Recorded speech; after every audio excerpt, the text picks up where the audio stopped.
gudoomiyaha gobolka saaxil duqa degmada Berbera mas'uuliyiin kala oo aad u tiro badan oo ka kala socotay hay'adaha laamaha dawladda salaadeen cuqaal waxgarad waalidiin iyo dhalinyaro ayaa maanta ka qayb galay munaasabad ballaaran oo shahaadooyin lagu guddoonsiinayay ardayda wax ka barata madarasada ama maxadka Al-Ansar ee magaalada Berbera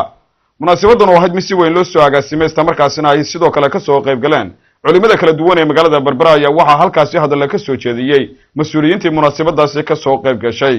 gudoomiyaha gobolka saaxil cali maxamed cilmi ayaa si weyn ugu mahadnaqay ardaydaasi wax ka barata maxadkaasi Al-Ansar ee magaalada Berbera iyo sidoo kale macallimiinta iyagu dadaalka la barbar taagan waxaana uu halkaasi ardayda iyo macallimiinta u rajeeyay inay ka sii wadaan dadaalkooda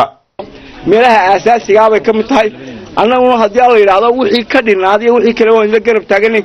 waxaynu iska ognahay xaliga Ilaahay inuu qabsano iyo wax wanaagsan oo lagu wada shaqeeyo iyo bulshada halka joogta oo la keeno inay wax barato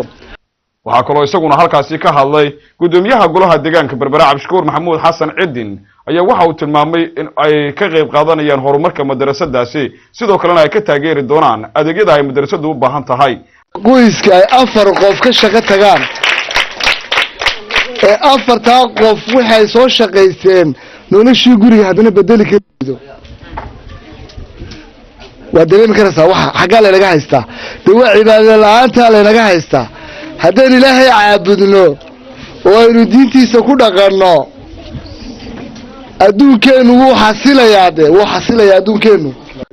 waxa kale oo iyaguna halkaasi hadal ka soo jeediyay qaar kamid ah mas'uuliyiinta ka soo qayb gashay munaasabadaasi sida la taliyaha madaxweynaha jamhuuriyadda Soomaaliland ee arrimaha bulshada iyo sidoo kale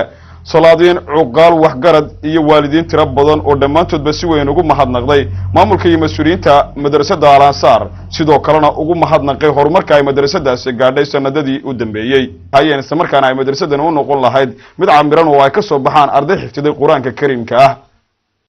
waxa iyaguna sidoo kale halkaasi hadal ka soo jeediyay qaar kamid ah maamulka iyo macallimiinta madrasadaasi Al-Ansar ee magaalada Berbera sida Sheekh Jimcaali Maxamed Xaashi iyo sidoo kale Fadxi Farxaan Carab oo iyaguna tilmaamay inay kaalin weyn ka qaataan sidii ay ubadka yaryar ee soo koraya u bari lahaayeen diinteena gaar ahaan Quraanka Kariimka ah isla markaana ay ka soo baxaan madrasadaasi arday xifdiday waxna ka taqaana Quraanka Kariimka ah Muxtaar Cabdiraxmaan Maxamuud telefishinka qaranka Soomaaliland Berbera